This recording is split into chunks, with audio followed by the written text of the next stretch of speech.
शुभ प्रभात प्यारे बच्चों, कैसे हैं आप सभी। आशा करती हूँ आप सभी स्वस्थ हैं, सुरक्षित हैं और साथ में खुश होकर अपनी पढ़ाई कर रहे हैं।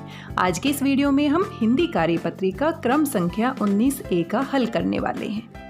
सबसे पहले आपको अपनी हिंदी की कॉपी में लिखना है हिंदी कार्यपत्रिका क्रम संख्या 19A, दिनांक 12 जुलाई 2021, कक्षा 4, जो भी आपका सेक्शन है। विद्यार्थी का नाम, यहाँ पर आपको अपना नाम लिखना है। शिक्षक या शिक्षिका का नाम, यहाँ पर आपको अपने हिंदी के अध्यापक या हिंदी की अध्यापिका का नाम लिखना है। ये सभी जानकारी आपको अपनी हिंदी की कॉपी में सबसे ऊपर साफ साफ और सुंदर सुंदर लिखाई में लिखनी है। आइए हल करते हैं अपनी कार्यपत्रिका को। नमस्कार बच्चों, आप सब कैसे हैं। आशा है कि आप सब स्वस्थ होंगे। बच्चों, चित्र में एक लड़की ने कहा बहुत तेज वर्षा हो रही है और दूसरी ने कहा हाँ बारिश बहुत तेज हो रही है।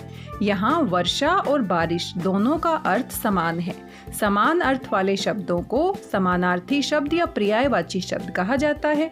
जैसे कि पानी को हम जल भी कह सकते हैं, किताब को हम पुस्तक कह सकते हैं, भगवान के लिए हम प्रभु शब्द का भी प्रयोग कर सकते हैं, अंधकार को हम अंधेरा भी कह सकते हैं। ये सभी एक समान अर्थ वाले हैं, इनको पर्यायवाची शब्द कहते हैं। आइए कुछ और उदाहरण देखते हैं। फूल को हम पुष्प भी कह सकते हैं, कुसुम भी कह सकते हैं, सुमन भी कह सकते हैं और परसून भी कह सकते हैं। ये सभी फूल के ही एक समान अर्थ वाले नाम हैं। अग्नि को हम आग भी कह सकते हैं, अनल भी कह सकते हैं, पावक भी कह सकते हैं। आग के कितने सारे नाम हैं। आगे है सूर्य। सूर्य को हम सूरज भी कह सकते हैं, रवि भी कह सकते हैं, दिनकर भी कह सकते हैं। ये सभी सूर्य के पर्यायवाची शब्द हैं। और घर के लिए हम आल्य शब्द का भी प्रयोग कर सकते हैं। घर भी कहते हैं, भवन भी कहते हैं, निकेतन भी कहते हैं। इसीलिए ये सभी क्या है, पर्यायवाची शब्द हैं। आँख को हम नेत्र भी कह सकते हैं, लोचन भी कह सकते हैं और नयन भी कह सकते हैं। कमल के फूल के लिए जलज, सरोज, पंकज, ये सभी पर्यायवाची शब्द होंगे। और सांप को हम सर्प भी कह सकते हैं, नाग भी कह सकते हैं, भुजंग भी कह सकते हैं। ये सभी सांप के पर्यायवाची शब्द हैं। यहाँ पर कुछ और पर्यायवाची शब्द आप देख सकते हैं, जैसे कि पुत्र को हम बेटा भी कह सकते हैं, सुत भी कह सकते हैं। धरती को हम भूमि और जमीन कह सकते हैं। इसी प्रकार से सभी पर्यायवाची शब्दों को आप एक बार पढ़कर देख लीजिएगा। आइए अपनी कार्यपत्रिका में जो प्रश्न पूछे गए हैं उनको हल करते हैं। सबसे पहला प्रश्न है, नीचे दिए गए चित्रों में रंग भरिए और संकेत पेटी का प्रयोग करते हुए उनके दो दो पर्यायवाची शब्द लिखिए। अब यहाँ पर संकेत पेटी दी गई है। यहाँ पर आप देख सकते हैं लाल रंग से कुछ शब्दों को लिखा गया है, जैसे कि सुमन, वृक्ष, जलद, तरु, पुष्प और मेघ। और आगे आपको कुछ चित्र दिए गए हैं और साथ में कुछ शब्द भी हैं। इनके पर्यायवाची शब्दों को आपने संकेत पेटी में से ढूंढकर उनके सामने लिखना है। पहला चित्र किसका है, पेड़ का है। और पेड़ को हम क्या कह सकते हैं, पेड़ को हम वृक्ष भी कह सकते हैं, पेड़ को हम तरु भी कह सकते हैं। ये दोनों ही पेड़ के पर्यायवाची शब्द हैं। आप यहाँ पर इन दोनों को लिखेंगे। हमारा अगला चित्र है, फूल का चित्र दिया गया है और फूल को हम क्या कह सकते हैं, सुमन भी कह सकते हैं। फूल के लिए हम पुष्प शब्द का भी प्रयोग कर सकते हैं और ये दोनों ही फूल के पर्यायवाची शब्द हैं। इनको हम यहाँ पर लिखेंगे। बादल, बादल को क्या कह सकते हैं, जलद। जलद यानी जल देने वाले बादल। और बादल को हम मेघ भी कह सकते हैं। तो जलद और मेघ बादल के पर्यायवाची शब्द हो जाएंगे। इनको भी आपने यहाँ पर लिखना है। अपनी कॉपी में जब आप इस प्रश्न को हल करेंगे तो आप अपने चित्र बना सकते हैं और उसके नीचे आप इन पर्यायवाची शब्दों को लिख सकते हैं। आइए दूसरा प्रश्न देखते हैं। दिए गए चित्रों को देखकर उनके सही पर्यायवाची शब्द को ढूंढिए और उस पर गोला लगाइए। सबसे पहले अपनी कॉपी में आप चित्र बनाइए सुंदर सा। चित्र बनाने के बाद ये चारों के चारों जो शब्द हैं वो उसके सामने लिख दीजिएगा और जो सही पर्यायवाची शब्द है उसके ऊपर आपने गोला लगाना है। जैसे कि पहला चित्र किसका है, किसी पक्षी का है।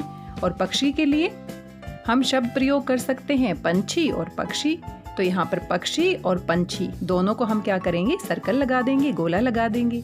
अगला चित्र किसी महिला का है, औरत का है। तो महिला और औरत दोनों ही इसके पर्यायवाची शब्द है। दोनों को हम क्या लगा देंगे, गोला लगा देंगे। अगला चित्र है, दो लड़कियां हैं और दोनों बड़ी अच्छी मित्र दिख रही हैं। तो मित्र को हम और क्या कह सकते हैं, दोस्त भी कह सकते हैं। तो मित्र और दोस्त दोनों को हम गोला लगा देंगे। जिन शब्दों को हमने गोला लगाया है वो एक दूसरे के पर्यायवाची शब्द हैं, समान अर्थ वाले शब्द हैं। आइए तीसरा प्रश्न देखते हैं। आओ बातचीत करें। और बातचीत करना तो हम सभी को बहुत अच्छा लगता है। कक्षा में भी हम अपने दोस्तों से कितनी बातचीत करते हैं, घर पर बातचीत करते हैं, फ़ोन पर बातचीत करते हैं और आसपास जो भी हमें मिलता है उनसे हम कितनी बातचीत करते हैं। प्रश्न संख्या 3 में आपको क्या करना है? प्यारे बच्चों, साथ दिए गए चित्र को ध्यान से देखिए। आपको क्या लगता है कि चित्र में दिख रहे व्यक्ति क्या बात कर रहे होंगे? अनुमान लगाकर उनके संवाद यानी बातचीत को जोर जोर से बोलिए और अपनी कॉपी में लिखिए। आपने चित्र को ध्यान से देखना है। एक बच्चा अपनी दादी के साथ घूम रहा है। आप भी यही देख पा रहे हैं। अब आपको अपने मन में सोचना है कि इस लड़के और इसकी दादी के बीच में कौन सी बातचीत हो रही होगी। सभी बच्चों को अपने हिसाब से सोचना है। जो भी आपके मन में बातचीत आ रही है उसको आपने लिखना है और इस प्रकार से आप लिख सकते हैं। बच्चा: दादी, मुझे आपके साथ घूमना बहुत अच्छा लगता है। दादी: मुझे भी तुम्हारे साथ घूमना बहुत अच्छा लगता है। बच्चा: दादी, जब आप मेरे साथ होती हो तो मैं बहुत खुश होता हूँ। दादी: मैं भी बहुत खुश होती हूँ। और आगे की बातचीत को मैं नहीं बताऊंगी, आप खुद से अपने मन में सोचकर लिखेंगे। सभी बच्चों के मन में अलग अलग बात आ सकती है, अलग अलग विचार आ सकते हैं, सबकी अपनी कल्पनाएं होती हैं। तो आगे की बातचीत को आपको पूरा करना है। आपको सुंदर सुंदर साफ साफ लिखाई में इस पूरी बातचीत को अपनी कॉपी में लिखना है। आगे है आपके माता पिता के लिए सुझाव। यहाँ आप देख सकते हैं क्या लिखा गया है। अभिभावकों के लिए सुझाव। अभिभावक किसे कहते हैं? माता पिता को। बच्चों को पानी बचाना सिखाइए। जैसे सब्जियां धोने में प्रयुक्त पानी को पौधों पर डालने के लिए प्रोत्साहित करें। प्यारे बच्चों, पानी बचाना बहुत जरूरी है। जल ही जीवन है, इसीलिए हमें पानी को बर्बाद नहीं करना चाहिए। पानी की बचत करना हम सबका कर्तव्य है ताकि आगे आने वाले भविष्य में हम सही मात्रा में पानी प्राप्त कर सकें। अगर इसी प्रकार से पानी की बर्बादी हम करते रहे तो एक समय ऐसा जरूर आ सकता है जब हमें पीने के लिए भी पानी ना मिले। इसीलिए अपने घर के कामों में हमें पानी को सोच समझकर प्रयोग करना चाहिए। बेकार में पानी की बर्बादी नहीं करनी चाहिए। कोविड-19 के दौरान आप सभी जानते हैं अपने हाथों को साबुन और पानी से नियमित रूप से धोना है और इस महामारी से हमें बचे रहना है, स्वस्थ रहना है, सुरक्षित रहना है। प्यारे बच्चों, आज की इस कार्यपत्रिका में कुल 3 प्रश्न दिए गए हैं। तीनों प्रश्नों को आपको अपनी हिंदी की कॉपी में हल करना है और मेरे साथ अपना काम साझा करना है। आज के इस वीडियो में बस इतना ही। आशा करती हूँ आपको सभी प्रश्न समझ में आए होंगे और इन तीनों प्रश्नों को आप अपनी कॉपी में हल कर लेंगे। साथ में पानी जरूर बचाएंगे और किस किस तरीके से आप पानी बचा सकते हैं आप मेरे को मैसेज करके भी बता सकते हैं। मिलते हैं अगले वीडियो में एक और नई कार्यपत्रिका के साथ। तब तक स्वस्थ रहिए, व्यस्त रहिए, मस्त रहिए। पानी को जरूर बचाइएगा। घर से बाहर जाने से पहले मास्क पहनिएगा और नियमित रूप से अपने हाथों को पानी से, साबुन से जरूर धोइएगा। धन्यवाद, बहुत बहुत धन्यवाद।